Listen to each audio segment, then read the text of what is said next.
we're at it, we'll think about the 10 things we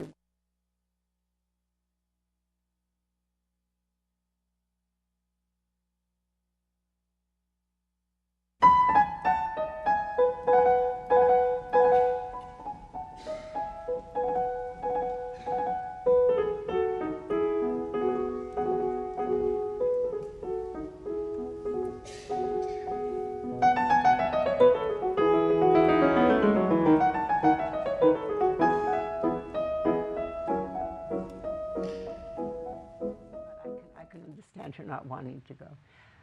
Hello and welcome to Conversations. I'm Barbara Kanellopoulos, and my guest today is Kevin McCarthy, who is here to tell us about his passion for wildlife photography. Welcome to the program. Thank you very much, Barbara. It's a pleasure to be here. Yeah. Tell us something about how all of this started. I've been interested in wildlife actually almost my entire life, from when I was 10 years old. And I went to school for biology and quickly got a passion for underwater photography. Specifically, not so much for the photography, but because of my interest in the animals. Oh yes, oh yes. And so you were in the Caribbean diving? I started diving actually in New England and dove in New England for many years. I had a job at the National Marine Fisheries Service in Woods Hole as a diver biologist. So worked in New England taking underwater photographs for many years before I accepted a position as a diving supervisor for a seafloor habitat in St. Croix in the U.S. Virgin Islands. And then from there, photographed the marine life of the Caribbean for many years. We have a photograph of the spiny lobster. So that was one of your first photographs? I wouldn't say it was one of my first photographs, but it's one of the animals that I photographed in the Caribbean. Is there any connection with the word lobster? Is it just because it looks lobster-like?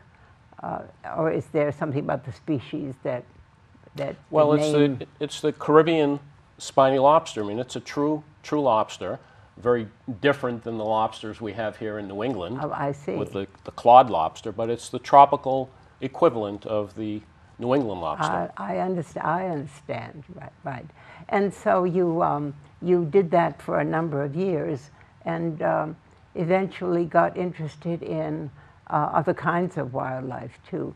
When you were, as a matter of fact, you certainly have been taking pictures of sharks as well. And those were where, not in this part of the country? Yep, actually one of the most abundant species of shark in the world is the blue shark. And we have plenty of blue sharks off of New England. Yes. So the blue sharks I've photographed off in New England. I've also photographed sharks in the Caribbean as well. And those were done some time ago? Well, I started taking photographs in the late 1970s using film. I've now switched to digital equipment, but in the early days, before digital became available, everything I shot with was a film camera in a housing. I see. Can you tell us something about the difference? That we may have viewers who are themselves photographers and might be curious about that leap from early equipment to what digital allows you to do. Sure. When I first started taking photographs, I used Nikon cameras in cast aluminum housings, and did that for many years. Digital at that point, when it first started coming out, it was really not, it was cost prohibitive. Oh, yes. And the price has come down, as well as the quality and the capabilities of the systems. I now shoot a number of Nikon digital cameras, and really the impressive thing about digital and how it's changed everything with photography is you get that immediate feedback. Oh, yes. And not only the feedback, but the autofocusing capabilities now in these cameras enable wildlife photographers to get make photographs that years ago were just not even possible to make. And even someone with an iPhone is able to take maybe a decent photograph. Oh, certainly. Yeah, right, I mean, the capabilities of the new smartphones, the cameras in them, is really phenomenal. And it's put photography into the hands of virtually everyone. Right. Now, the difference probably between a snapshot or the photography as an art has to do with the way you photograph. It takes a lot of time. It's not certainly a quick thing.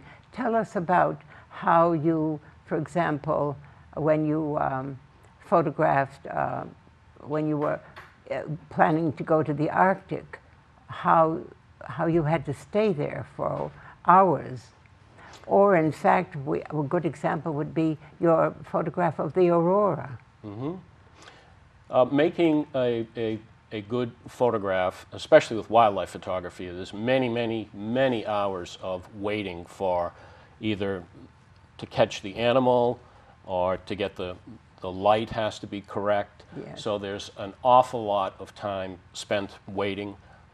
Many nights slept on the ground in a blind to catch the animal really at first light. So it's a matter of luck, but it's like anything else. There's a lot of careful planning that goes into it. So you sort of, in many cases, make your own luck.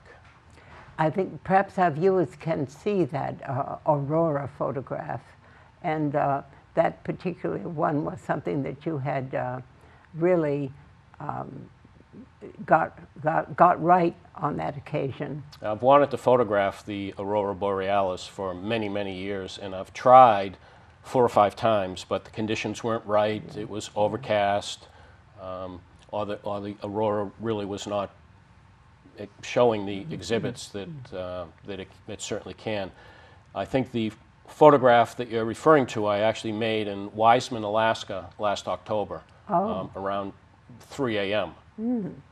But it's very, very cold evening. That was the hardest part of making that photograph was trying to stay out in the cold. We were about 400 miles north of Fairbanks, Alaska. Oh my, oh my.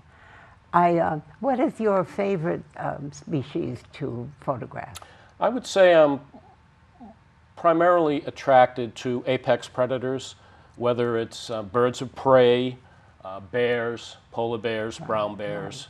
Right. The birds of prey, then the eagle, of course. Where did you take the photograph of the eagle that we have seen? I've actually photographed many different species of eagles around the world.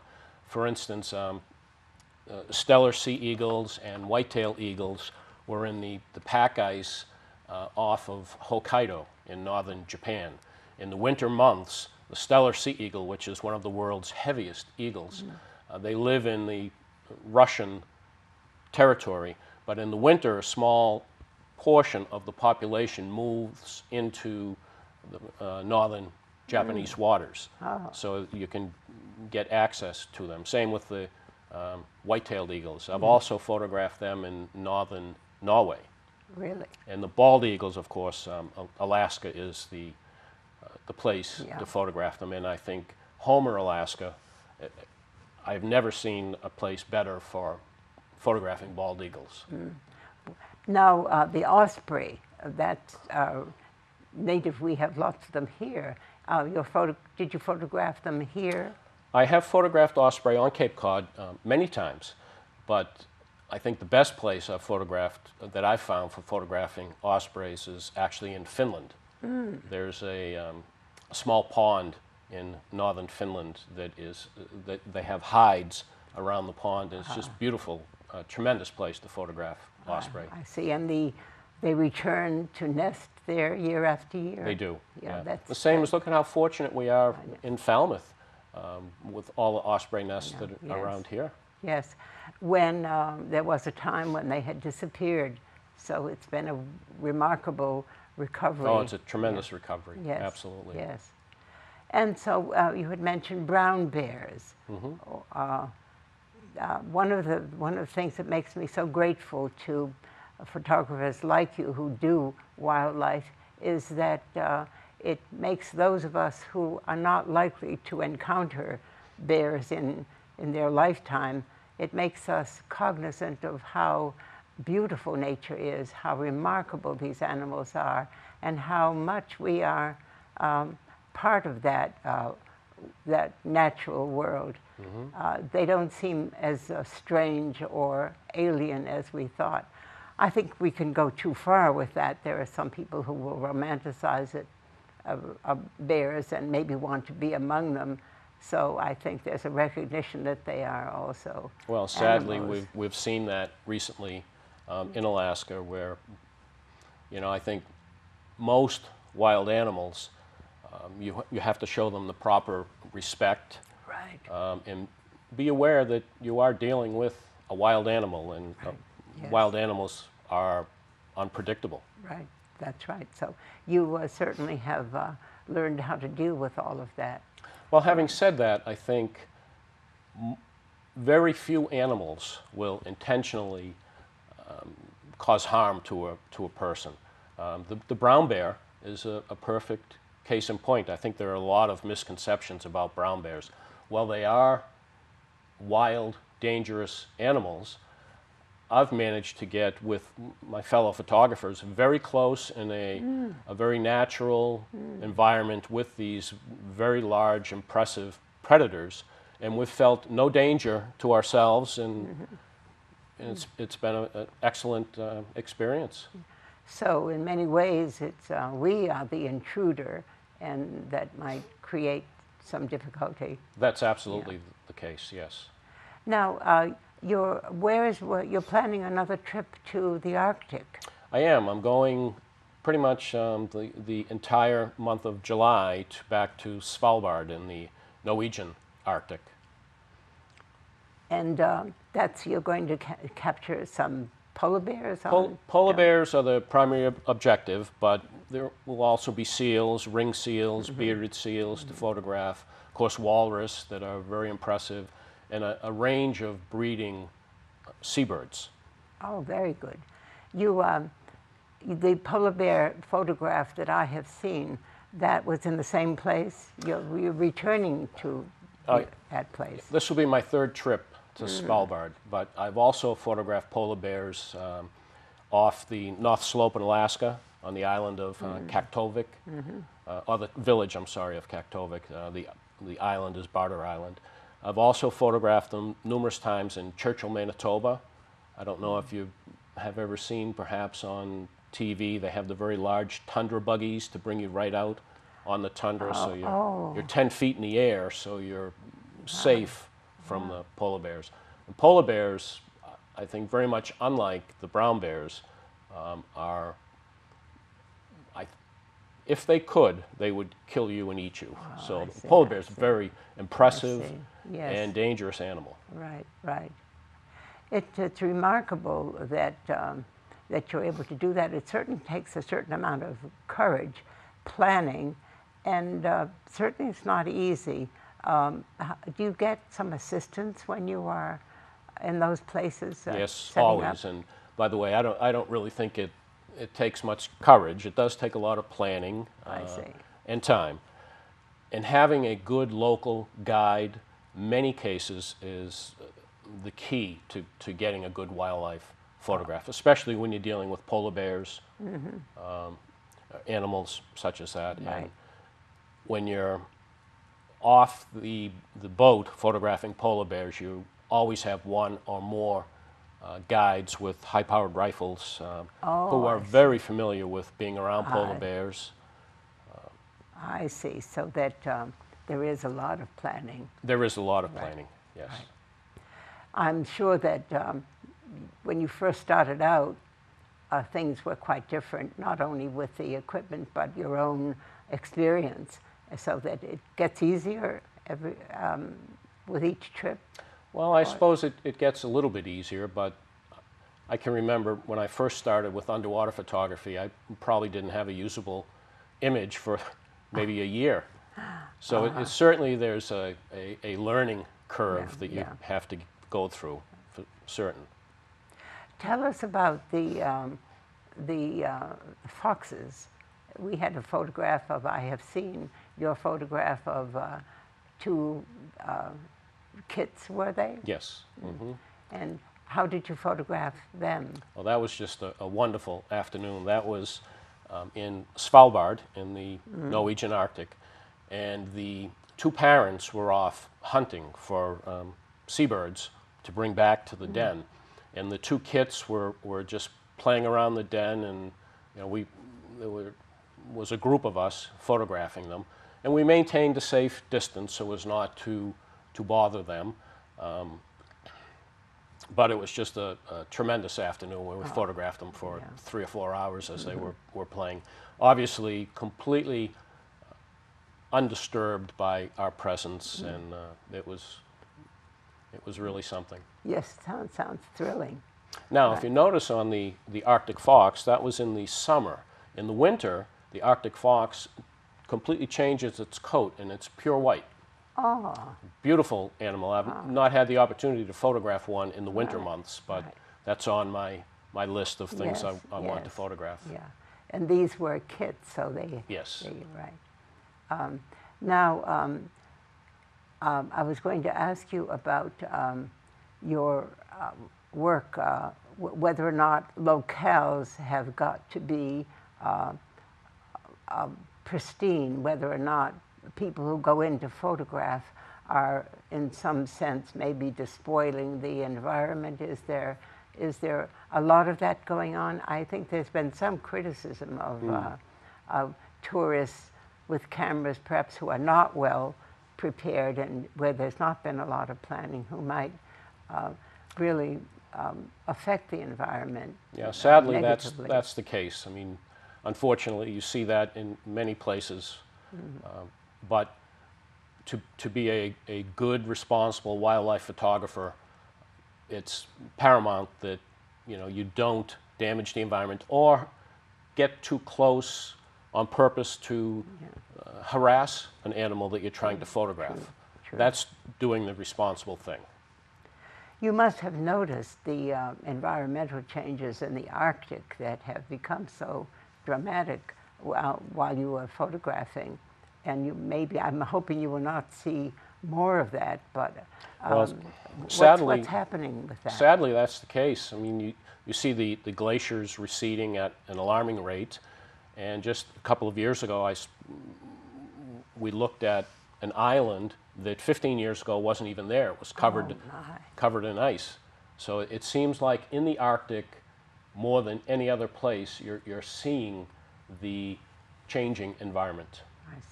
I see. Are there species is it too late for us to make a difference? Sadly, in some cases, I think it is. Several scientific papers that I've read talk about the 16 distinct populations of polar bears circumpolar. 16? 16 distinct populations. And some papers and some scientists are hypothesizing that the western Hudson Bay population of polar bears has already gone past the tipping point. So regardless of the changes that are made now, some scientists believe it's too late for that population. Oh, that is tragic. So future generations won't ever have a chance to see them. No, now on the flip side of that coin, many good things have occurred and are continuing to take place as far as conservation. For instance, in the Norwegian Svalbard, the polar bears are completely protected. They haven't been hunted for years and years, and the population is very healthy. But the problems that polar bears have is with the sea ice is forming later in the year and melting sooner. So there's many more months of open water than the polar bears have experienced in the past. And for a polar bear to be healthy, they need sea ice so that they can get the ring seals. That's their primary prey item. Well, now this you have done this a good deal of your photography after you were retired.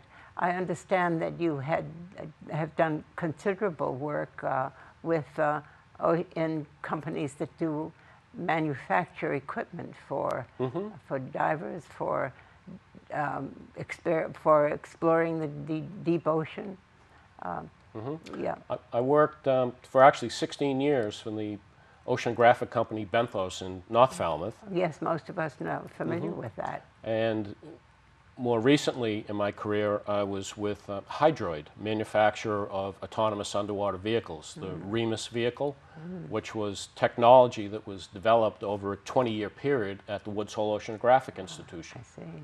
And that technology was licensed to the commercial company Hydroid. And the company was founded by a number of Woods Hole engineers to commercialize the Remus AUV technology.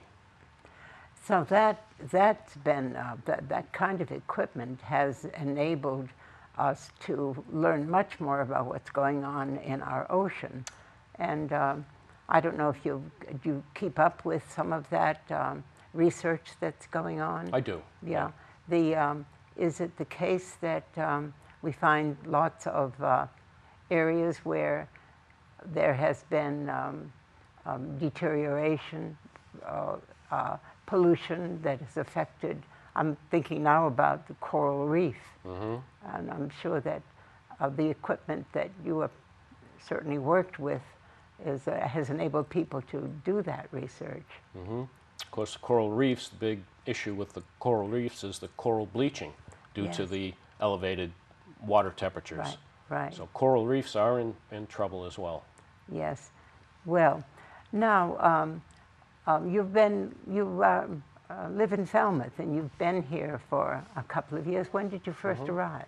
I first moved to Falmouth in 1977 when I graduated college. That's right, yes. I got a job at the National Marine Fisheries Service in Woods Hole as a diver biologist. And then I left for a number of years and moved to the Caribbean. Where my wife and I lived in the Caribbean for 4.5 years before coming back here eventually in 1986. So we've been in Falmouth since 1986 and have raised a family here. You're right, right. Your children went to local schools? They did. They went through the Falmouth school system. Yeah. And it's one of the very nice things that you're doing is volunteering. You are a member of the board of the Falmouth Housing Trust. And how long have you been a board member? I joined the board at the Falmouth Housing Trust in 2012. And the sad thing, I think, when you look at Cape Cod is the demographics are changed so dramatically. And it's very hard for a young person starting out on their career now to find affordable housing on the Cape. And the Falmouth Housing Trust is actually dedicated towards creating workforce affordable housing for the young professional just out of college so that we can try and stem this flow of the young people leaving Cape Cod. Yes, and I guess the Housing Trust is not, it's independent of town government. It's completely independent, nonprofit organization. Not really, so we work very closely with the town. In fact, we have several projects ongoing now. St. Mark's out in East Falmouth, there's 3 affordable houses just being completed. Oh, that's wonderful. That is wonderful because we certainly have a tremendous need. Yes. If we want young people to stay here. Absolutely. Yes. Well, I'm certainly happy to hear all that. And now tell us again, you are, in July you're going to Norway. Yes, going to Norway. Yeah, in just a few weeks. Right.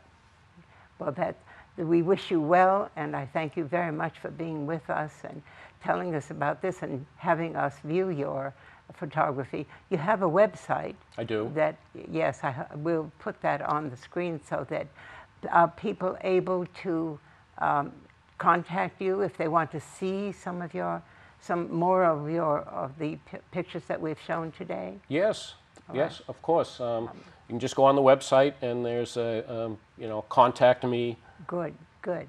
Yeah. So that's wonderful. So people will have a chance to enjoy some of the beautiful pictures that you have Well, thank you. done. Yes. The other thing I try and do on the website when I'm photographing an animal is I give a little natural history description of the animal. So in addition to looking at what I hope is a nice photograph, I also attempt to educate people looking at the photograph as to the animal or, you know, the locale. Oh, that's very important, so that we not only see the animal, we also understand something about it. Learn a little bit about it. Yes, that's very, very important. I will. You'll find me checking your website to look at some of those, and I want certainly to see more of your work. Well, thank you. Yeah. Thanks so much for being with us, and thank you for viewing Conversations. We look forward to seeing you next time on our program.